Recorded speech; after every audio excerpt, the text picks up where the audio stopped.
Hello दोस्तों, बहुत बहुत स्वागत अभिनंदन एक बार फिर से RDX गुरु में। दोस्तों, हम भौतिक विज्ञान के MCQ लगा रहे हैं। उसमें नया चैप्टर होगा आज चालकता के MCQ लगाएंगे ना।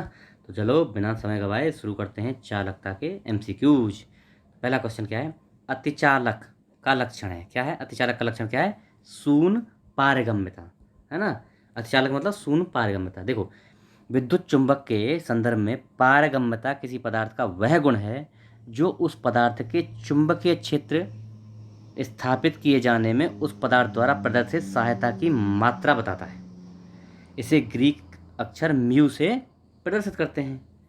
अच्छा, पूर्ण यानी परफेक्ट अतिचालक की पारगम्यता शून्य होती है। जो पूर्ण चालक है उसकी पारगम्यता शून्य होती है, याद रखना, ठीक है।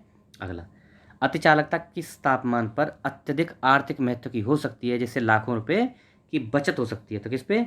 सामान्य तापमान पर। देखो, अतिचालकता यानी सुपर कंडक्टिविटी की अवस्था में धातु का तापमान 0 डिग्री केल्विन, 0 डिग्री केल्विन यानी -273 डिग्री सेंटीग्रेड के लगभग रहता है। यह ताप भिन्न भिन्न धातुओं के लिए भिन्न भिन्न होता है। इस तापमान को प्राप्त करना काफ़ी व्यवसाध्य है। यदि अतिचालक का गुण सामान्य तापमान पर प्राप्त किया जा सके तो इसे बहुत धन की बचत होगी, लेकिन होता नहीं है ना प्राप्त सामान्य तापमान पर। किसी अतिचालक द्वारा प्राप्त अधिकतम तापमान कितना है? 133 केल्विन। देखो, वायुमंडलीय दाब द्वारा किसी अतिचालक द्वारा प्राप्य अधिकतम तापमान कितना होता है? 133 केल्विन होता है। अधिकतम ताप वाला अतिचालक एक सेरेमिक पदार्थ है जिसमें mercury, barium, calcium, copper, oxygen ये सब शामिल होते हैं, ठीक है जी। चलो अगला देखते हैं। नव आविष्कृत उच्च ताप अतिचालक है, कौन सा है? तो सेरेमिक ऑक्साइड। अभी पढ़े ना हम, सेरेमिक ऑक्साइड। अतिचालकता की दिशा में हो रहे खोज और अनुसंधान में सेरेमिक ऑक्साइड बहुत ही उपयोगी सिद्ध हुए हैं। मृत्तिका युक्त धातुओं पर ही अतिचालक के प्रयोग किए जा रहे हैं। इसमें सफलता भी मिली है।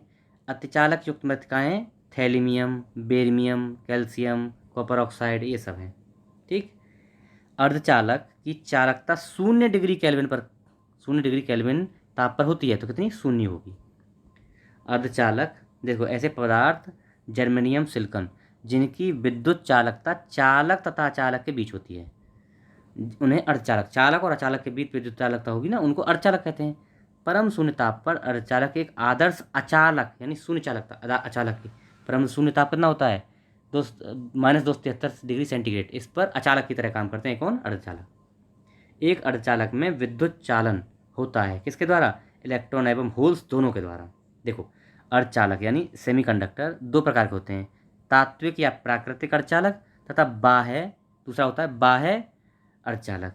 एक शुद्ध अर्धचालक जिसमें कोई अपद्रव्य न मिला हो, शुद्ध मतलब अपद्रव्य न मिला हो, निज अर्धचालक कहलाता है।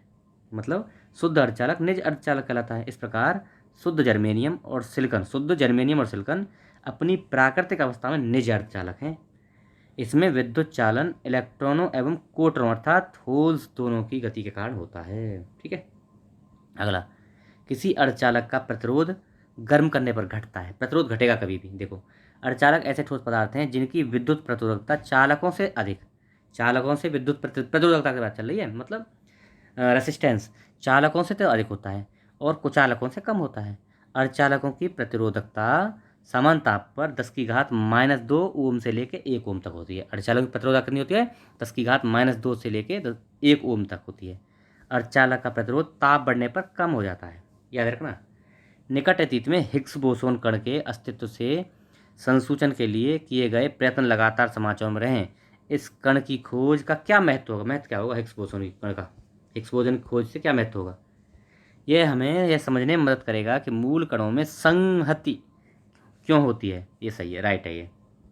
यह निकट भविष्य में हमें दो बिंदुओं के बीच भौतिक अंतराल को पार किए बिना बिंदु से दूसरे बिंदु तक पदार्थ स्थानांतरित करने की प्रौद्योगिकी विकसित करने में मदद करेगा? ऐसा नहीं है। तीसरा देखो, यदि हमें नाभिकीय विखंडन के लिए बेहतर ईंधन उत्पन्न करने में मदद करेगा, मतलब यह हमें नाभिकीय विखंडन के लिए ईंधन प्राप्त करवाएगा? नहीं, ये भी नहीं है। तो ये भी गलत हो गया, केवल एक सही है, यानी ए ऑप्शन सही है, ठीक है। चलो, परम शून्य तापमान पर अर्धचालकों में विद्युत प्रतिरोध कितना हो जाता है? अनंत हो जाता है। इंपॉर्टेंट है, अनंत। परम शून्य ताप कितना होता है? 0 केल्विन होता है, जिसको बोलते हैं -273 डिग्री सेंटीग्रेड। अर्धचालक की चालकता शून्य हो जाती है। वे एक आदर्श अचालक की भांति व्यवहार करते हैं। इस ताप पर अर्धचालकों की विद्युत प्रतिरोधकता अनंत हो जाती है। विद्युत प्रतिरोधकता अनंत यानी अचालक की तरह काम करेंगे। निम्न में से कौन सी धातु अर्धचालक की तरह है? जर्मेनियम काम करते हैं। जर्मेनियम और सिलिकॉन, याद रखना, जर्मेनियम और सिलिकॉन। निम्नलिखित में कौन ट्रांजिस्टर का एक महत्वपूर्ण भाग है? तो जर्मेनियम हो गया। ट्रांजिस्टर बनाने के लिए सर्वाधिक प्रयुक्त पदार्थ कौन सा है? सिलिकॉन। वही जर्मेनियम सिलिकॉन दोनों, कोई भी आए वही मार देना है, अर्धचालक है दोनों ही, सिलिकॉन जर्मेनियम। तड़ित चालकों को बनाने में, देखो कथन कारण क्वेश्चन आ गया। तड़ित चालकों को बनाने में लोहे की छड़ों की अपेक्षा तांबे की छड़ों को वरीयता दी जाती है। लोहे की तुलना में, ये तो कथन होगा, कारण क्या है? लोहे की तुलना में तांबा विद्युत का अति सुचालक होता है। ऐसा है क्या? बिल्कुल सही है, ये बात तो सही है। वायुमंडलीय परिस्थितियों में सरलता से ऑक्सीकृत नहीं होता है, ये भी बात सही है। कथन भी सही, कारण भी सही, और व्याख्या भी कर रहा है, तो कौन सा हो जाएगा? ए ऑप्शन हो जाएगा। कथन सही, कारण दोनों सही, और ए जो है सही व्याख्या कर रहा है आर की, तो ए ऑप्शन ठीक है। तड़ित चालक एक ऐसी धातु की छड़ होती है जिसे ऊंचे भवनों की आकाशीय विद्युत से रक्षा करने के लिए लगाया जाता है। ये आकाशीय विद्युत आवेश से प्राप्त आवेश को सीधे पृथ्वी में भेज देते हैं। इस प्रकार इमारतों को नष्ट होने से बचा लेते हैं। तड़ित चालकों को बनाने में लोहे की अपेक्षा तांबे की छड़ का प्रयोग किया था। क्यों? क्योंकि तांबा लोहे की तुलना में अधिक सुचालक होता है और वायुमंडलीय परिस्थितियों में सरलता से ऑक्सीकृत नहीं होता है, इस पर जंग नहीं लगती है, इसलिए। तड़ित यानी बिजली चमकना से वृक्ष में आग भी लग सकती है, क्योंकि इसमें अत्यधिक मात्रा में क्या होती है? विद्युत ऊर्जा होती है। देखो, बिजली तथा गड़गड़ाहट के साथ वाली आंधी, थंडरस्टॉर्म के दौरान उत्पन्न तड़ित यानी लाइटनिंग में विद्युत ऊर्जा क्या होती है? इलेक्ट्रिक एनर्जी अत्यधिक मात्रा में होती है। इसके कारण वृक्षों में आग भी लग सकती है ना। ठीक है, चलो। निम्नलिखित में से कौन से अर्धचालक बताना? तो जर्मेनियम एक थे और सिलिकॉन है। ए और 4 कौन सा? C option. सिलिकॉन तथा जर्मेनियम जीई दोनों ही जो है क्या है? अर्धचालक की तरह काम करते हैं, अर्धचालक हैं। ठीक है, अगला देखो, निम्नलिखित में कौन सा अर्धचालक है? तो कौन सा है? जर्मेनियम है। चलो, जर्मेनियम तथा सिलिकॉन दोनों अर्धचालक पदार्थ हैं। ऐसे पदार्थ के प्रत्येक परमाणु के संयोजी इलेक्ट्रॉन अपने समीप के परमाणुओं के एक एक संयोजी इलेक्ट्रॉन के सहयोग से सहसंयोजक बंध बनाने की रचना करते हैं। मतलब ऐसे पदार्थ के प्रत्येक परमाणु के संयोजी इलेक्ट्रॉन अपने समीप के परमाणु के एक एक संयोजी इलेक्ट्रॉन के सहयोग से सहसंयोजक बंध की रचना करते हैं और पदार्थ क्रिस्टल रूप ले लेता है। जर्मेनियम चतुसंयोजी तत्व है। कितना है? चतुसंयोजी। जर्मेनियम चतुसंयोजी तत्व है। इंपॉर्टेंट है ये बात। निम्नलिखित तत्वों में से कौन अर्धचालक है? तो कौन है? सिलिकॉन है भैया। कुछ पदार्थ ऐसे होते हैं जिनकी वैद्युत चालकता चालकों की अपेक्षा बहुत अधिक परंतु चालकों की अपेक्षा बहुत कम होती है, यानी अर्धचालक कहते हैं, जैसे सिलिकॉन और जर्मेनियम। भारत सरकार ने झामा के निर्यात पर पूर्ण प्रतिबंध लगा दिया है, क्योंकि इसमें ऐसी धातु तत्व निकाल सकते हैं जिसका उपयोग ट्रांजिस्टरों में हो सकता है। निम्नलिखित में से कौन सा तत्व निकाल सकते हैं? तो भैया जर्मेनियम निकाल सकते हैं। ठीक है, और सिलिकॉन भी निकाल सकते हैं क्या? केवल जर्मेनियम बी। देखो, झामा यानी झामा क्या बोलते? जला हुआ कोयला से जर्मेनियम तत्व निकाले जाते हैं जिनका उपयोग ट्रांजिस्टर के निर्माण में किया जा सकता है। तो ये हमारा चालकता छोटा लेक्चर था, ये कंप्लीट हो गया।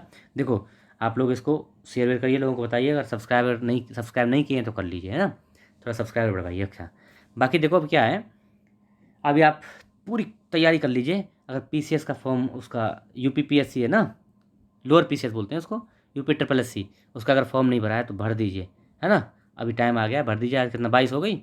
हाँ, कल परसों में भर लीजिए। अगर आ भी नहीं भर पाए तो आराम से 1-2 दिन में मतलब भर लीजिए और तैयारी में शुरू हो जाइए। अब मैं उस पर काम करना शुरू करूँगा। ठीक है, उसको काम करेंगे, एक एक पॉइंट वाइज हम सब कुछ तैयार करेंगे और बढ़िया से परसेंटाइल बढ़ाएंगे। ठीक, बाकी दिल्ली पुलिस की वैकेंसी आ रही हैं, उसमें एकदम हम तैयारी करेंगे बढ़िया से, एक एक पॉइंट को उसको भी लेंगे और हर सिलेबस के हर पॉइंट पर काम करेंगे।